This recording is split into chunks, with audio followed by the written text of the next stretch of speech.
Je suis Mélissa Gay-Éclair, je travaille à la Ligue de l'enseignement du 28 et je suis coordinatrice sur les formations professionnelles. Donc, je m'appelle Solène Barraud, je suis coordinatrice handisport au comité de l'Eure-et-Loire. Je travaille pour la Fédération française handisport depuis maintenant 15 ans. Et le but de mon métier, c'est de développer toutes les pratiques handisport sur le département, en tout cas en ce moment, de l'Eure-et-Loire. Pour moi, c'est important de changer le regard sur le handicap parce que aujourd'hui, on se rend compte que souvent, ça fait peur. Mais comme tout sujet où en fait l'inconnu fait peur, on ne sait pas comment on doit réagir face à une personne qui est en situation de handicap. Et de mon côté, je me dis que plus on va sensibiliser, plus on va en parler et plus il sera facile pour chacun de vivre ensemble. Cette semaine, notre mission auprès des jeunes du SNU, c'est de leur montrer qu'on peut pratiquer du handisport, qu'on peut pratiquer du sport en étant en situation de handicap et qu'il existe beaucoup de pratiques sportives complètement adaptées, avec du matériel sportif adapté et qu'en France, beaucoup de clubs proposent du handisport. Pour la Ligue de l'enseignement, en fait, je pense que ce serait important que les jeunes ressortent de cette expérience en ayant compris ce qu'était le handicap. Et peut-être aussi de se questionner si à un moment donné de notre vie, on n'aurait pas tous été aussi en situation de handicap ou confrontés à ce handicap. Je pense que ça se joue, je sais pas, avec des prothèses de jambes, avec des pieds, genre des pieds en prothèse. Moi je dirais que ça se joue, on peut avoir des fauteuils. L'athlétisme multisport, c'est un dérivé de l'athlétisme. C'est l'un des plus vieux handisports et l'un des plus populaires. Les différentes épreuves sont la course sur piste, la course sur route, le lancer et les sauts en hauteur et en longueur. Ce sport se pratique debout ou en fauteuil. Plusieurs athlètes sont connus comme Marie-Amélie Le Fur qui a gagné 9 médailles lors des Jeux paralympiques. Et Nantma Kiuta qui est une championne paralympique et une multiple championne du monde. C'est une femme malvoyante qui pratique ce sport. Que le basket fauteuil déjà en mode le ballon il est flagrant et le panier aussi.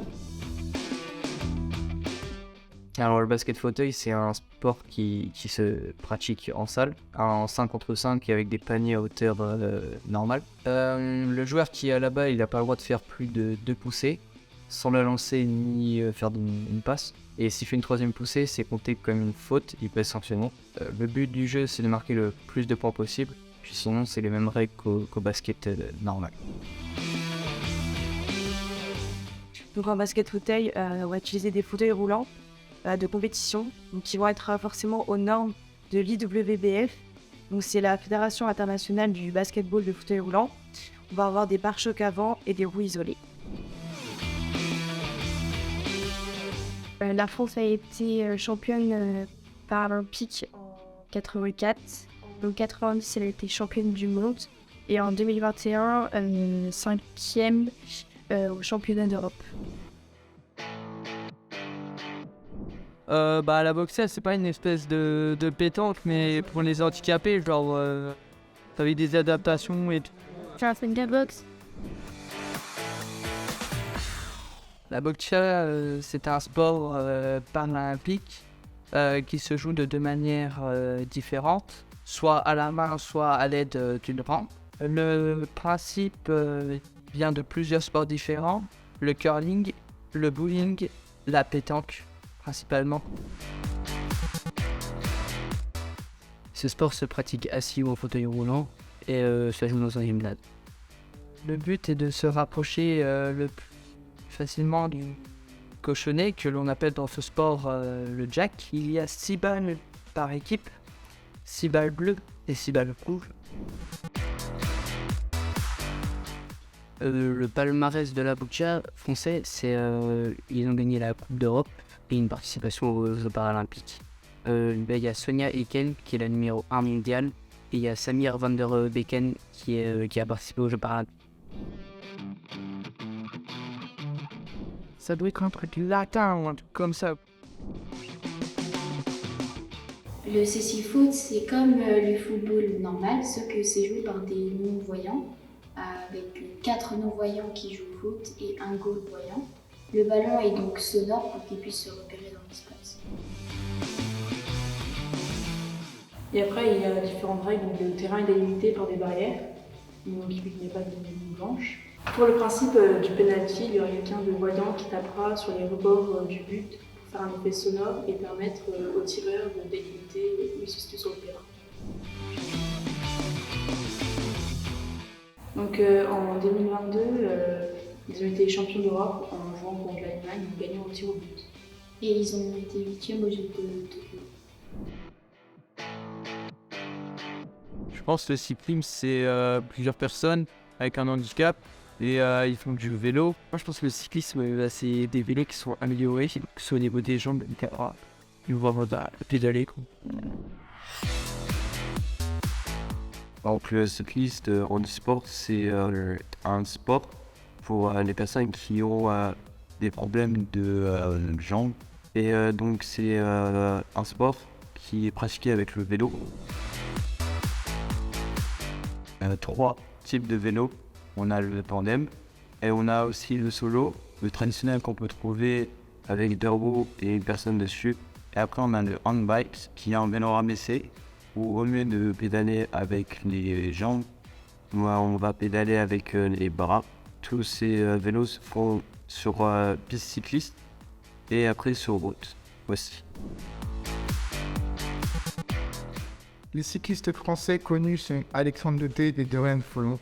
Ils sont tous les deux champions du monde et champions paralympiques. Et en plus, ils sont bretons. L'escrime, je pense, c'est pareil que la natation, il y a plusieurs catégories, je pense aussi. Moi, je pense que pour les aveugles et tout, par exemple, il y a des gros lots au bout de l'épée, et du coup, ils terminent où elle est, et puis ils se tapent dessus. Alors, l'escrime en e-sport, c'est un sport de combat pour les personnes en situation de handicap, surtout les handicaps moteurs. Ils sont en fauteuil roulant qui sont collés au sol. L'objectif, c'est de toucher l'adversaire 15 fois en 3 contre 3 minutes. Après, il y a aussi en équipe, donc 3 contre 3. Et là, c'est 45 points qu'il faut faire, et le temps est indéterminé. Il y a 3 armes différentes. Il y a l'épée, le fleuret et le sabre.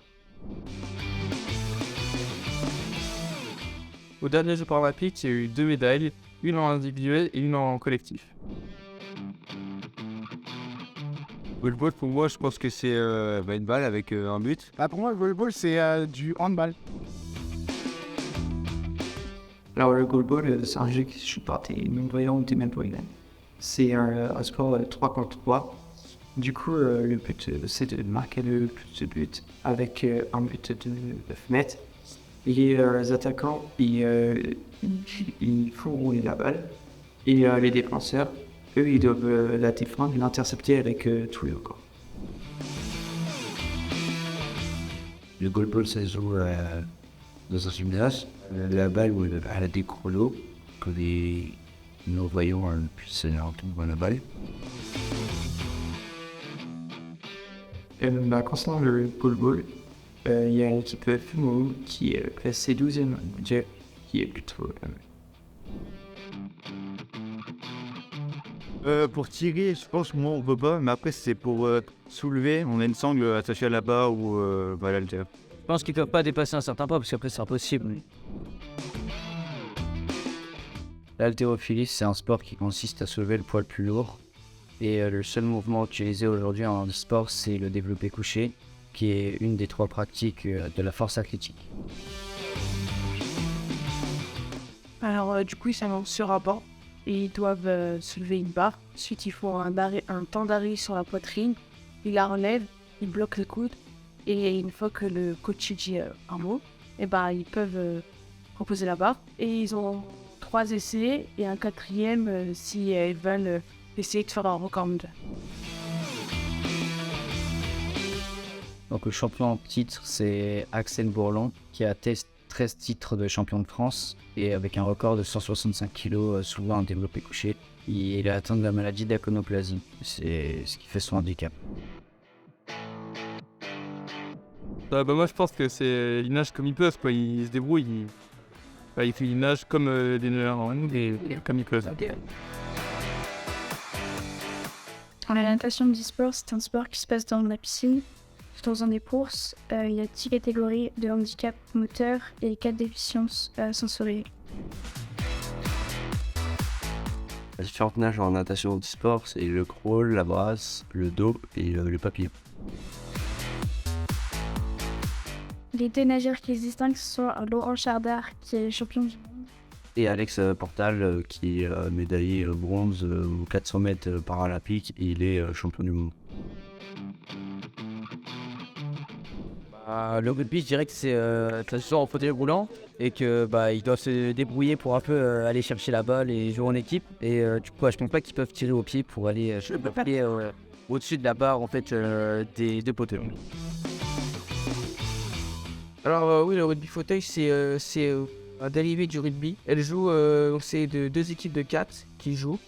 C'est des 4 périodes de 8 minutes. Et pour gagner le match, il faut mettre le plus d'essais. Et c'est des équipes mixtes. Et après, pour mettre l'essai, il ne faut pas plaquer comme au rugby, il faut passer une ligne. Alors contrairement au rugby, il n'y a pas de plaquage. En fait, ils font des contacts et ça s'appelle des blocs.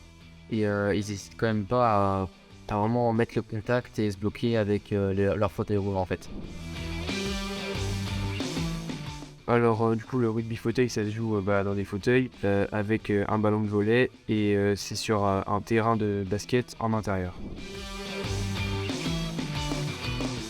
L'équipe de France de rugby fauteuil a été 6e aux Jeux paralympiques de Tokyo et ils ont été champions d'Europe en 2022 avec leur capitaine Jonathan Ivernaz. Moi je pense que les tables sont plus grandes. Moi je pense en vrai les fauteuils, ils se déplacent comme ça. Le tennis de table de sport, ça se joue un peu comme le tennis de table normal.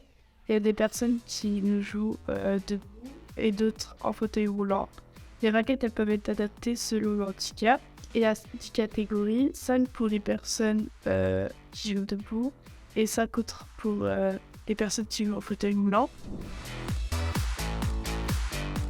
Le but du tennis de table de sport, c'est de marquer des points. Donc il y a 3 manches de espoir et ça peut se jouer ensemble, donc on a contre 1 ou en double, donc 2 contre 2. En France, il y a un joueur qui se distingue, c'est Fabien Lamiro. Il est quadruple champion paralympique et triple champion du monde.